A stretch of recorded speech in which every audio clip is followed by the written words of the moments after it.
Hello, everybody.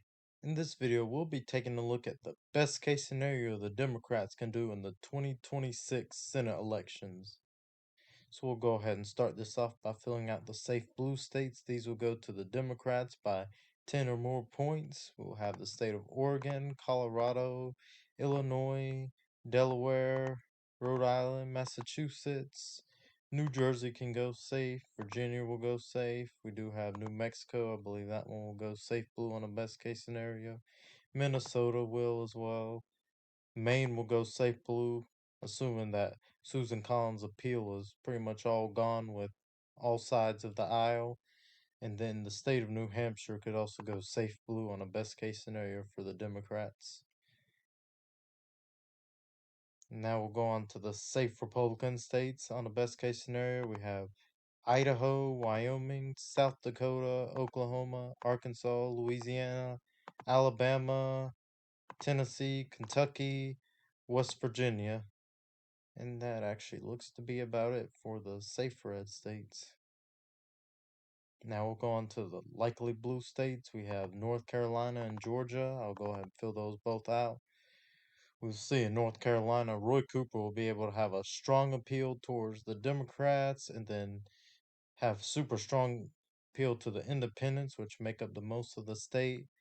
And then he'll have to overcome the Republican trends here by registration. We have to assume many Republicans just don't turn out because Michael Watley is not running a good campaign. He's not able to resonate with voters.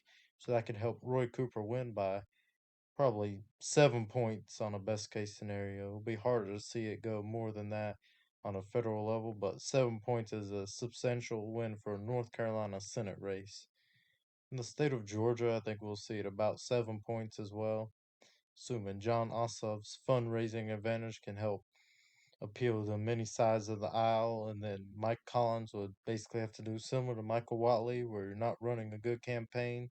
If he's tied too much into Donald Trump, that could hurt him as well, since this is a bluer year. So North Carolina and Georgia both going likely blue. Michigan would also go likely blue on a best case scenario.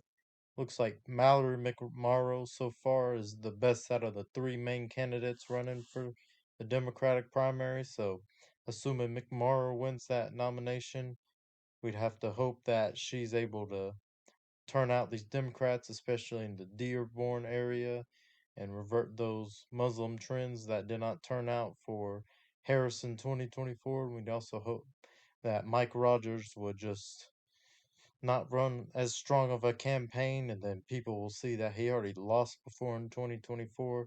They would have to hope that hurts him this time around. So, and then Alaska, I do actually think on a best case scenario, it could probably go likely blue.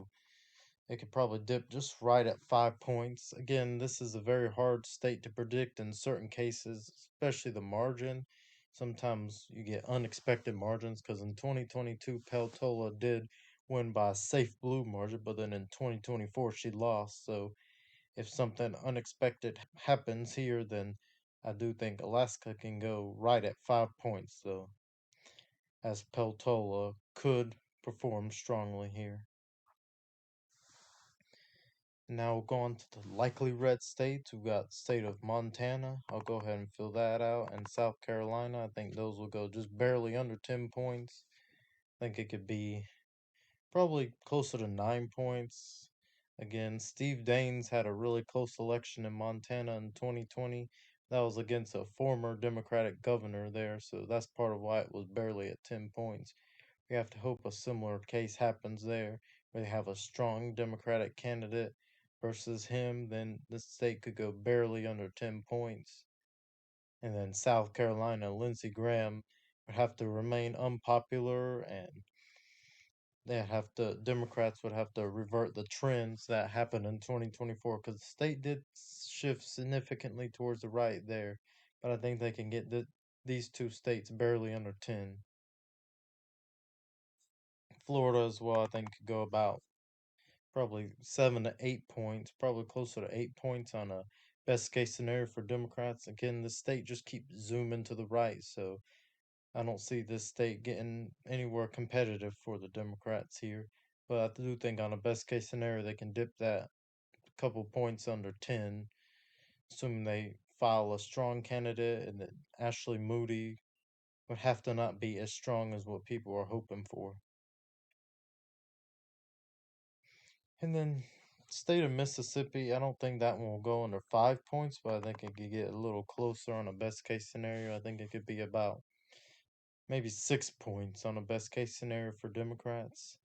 Hyde Smith is a very weak candidate and has underperformed 2 elections in a row. She underperformed in 2018 and 2020 when the top of the ticket votes solid Republican.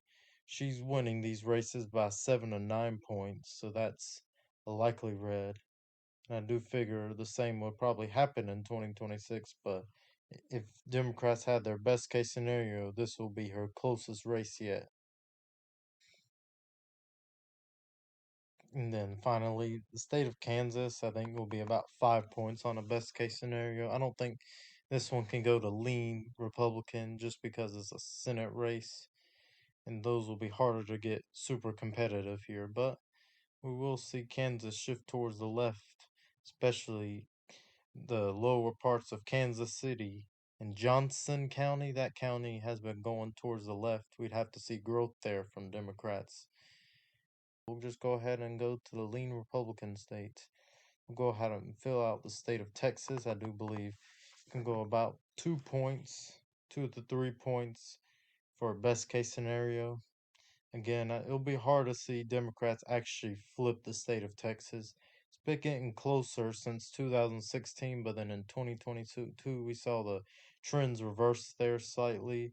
And then 2024, Republicans were able to win there by double digits on the presidential level, and then Ted Cruz, who's a really weak candidate, was able to win by 8.5 points.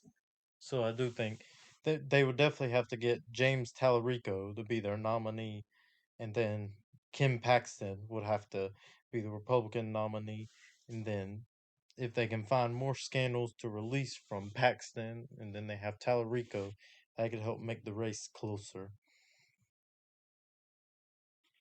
The state of Nebraska, I think, can go under 5 points on a best case scenario too. I think Dan Osborne can make this race a little closer since it's a bluer year. But again, he's going to have a hard time actually flipping the state. I don't think he'll be able to flip it, but it'll definitely get closer to a lean Republican. And now we'll get on to the two tilt states. It'll be Iowa and Ohio. These are some states that Democrats tend to do pretty good in on Trump off year elections. Like in 2018, we saw these two states lean Republican for elections, so they are much closer than presidential years. So we'll start off with Iowa. This state is typically redder than Ohio on most elections, and it's a very rural state. So we'd have to see plenty of trends in like the Des Moines area and in Johnson County again. This is towards the east of the state. We'd have to see those areas turn out in huge numbers, and then many of the rural areas just stay home because they're not pleased with the way tariffs are impacting the state. And then it'll be hard to see the state flip at the end of the day, but I think it could get really close because Republicans do have a pretty strong candidate on their side. So I think on the best case scenario, I think Democrats will fall shy of this just narrowly. I think it'll be a tilt Republican. It'll be hard to flip that state. Ohio, though, we do have a decent Democratic candidate in Sherrod Brown. He did lose in 2024 with Donald Trump at the top of the ticket, so that definitely hurt his chances there. But we'd assume here that John Husted will lose support, and he's not as strong as Mike DeWine was, which he's not, but we have to see that happen, and then Sherrod Brown will gain all his popularity back. And just because the way the state has trended and just polarization kicking in, I do think it'll be a close one, but I think Sherrod Brown could just narrowly pull it off. And that governor election there could have some impact as well because we have Ramaswamy, who's a very weak Republican candidate, versus Amy Acton. So I've got Democrats here flipping North Carolina, Maine, Alaska, and Ohio, and they're able to regain the majority in the Senate by narrowly picking up Ohio. So thank you everyone for watching, and be sure to comment down below, like and subscribe. Let me know which one of these predictions you agree or disagree with, and bye.